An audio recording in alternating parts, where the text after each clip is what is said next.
আমি সেই ছোটবেলায় যখন পাস করলে মাথায় দিয়ে আমি এই মাদ্রাসায় আসতাম, তখন আমি যেরকম আমি আমাকে দেখতাম,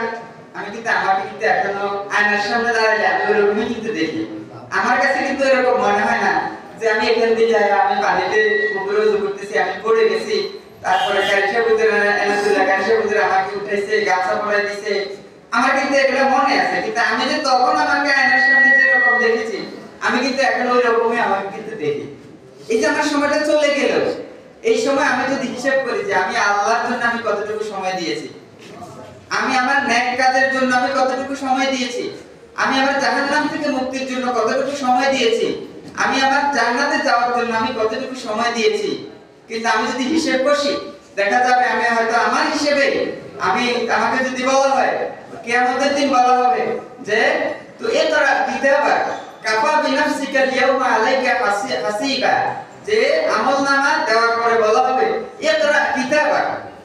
তুমি তোমার আমলনামা পাঠ করো, তুমি জান্নাতে না যাবে না জাহান্নামে যাবে এটার জন্য তুমি নিজেই যথেষ্ট। এজন্য আমরা যদি একাকী বসে চোখ বন্ধ করে একাকী বসে যদি আমি আমার হিসাব করি ছোটবেলা থেকে যে আমি যখন বড় হয়েছি আমি কি কি অন্যায় করেছি, আমি কি কি পাপ করেছি, শয়তানের পথে আমি কি কি প্রলোভন আমি দেখিয়েছি, আমি কি কি অনাচার করেছি, আমি কি কি কাজ আমি করেছি, এটা কিন্তু আমি কিন্তু বলতে পারবো। আর আর আমি যদি চিন্তা করি আমি কি কি ভালো কাজ করেছি এটাও কিন্তু আমি বলতে পারবো। হিসাব করলে দেখা যাবে আমি বলতে পারবো আমার আমলনামা কি ডান হাতে আসবে না বাম হাতে আসবে। এই যা কিছু আমি করেছি এই সব কিছু একটা সময়ের মধ্যে কিন্তু হয়েছে। আপনি দেখেন একজন মানুষ যখন মায়ের পেটে থাকে, প্রথমে থাকে বীর্য থাকে, পানি থাকে, তারপরে সে রক্ত হয়, একটা সময় গেলে আরো 40 দিন গেলে শিখা হয়, গোশত হয়, আরো কিছুদিন গেলে একটা হাড়ি হয়,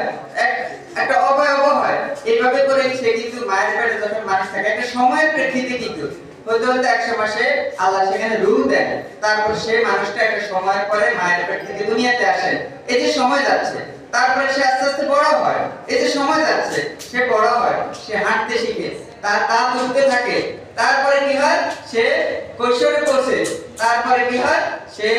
একটু বড় হয়, তারপরে সে যুবক হয়, তার দাড়ি উঠে, মোচ উঠে, সে আস্তে আস্তে কি হয় যৌবনে পদার্পণ করে, সে বিয়ে করে, তার সন্তান হয়, তারপরে দেখা গেছে সে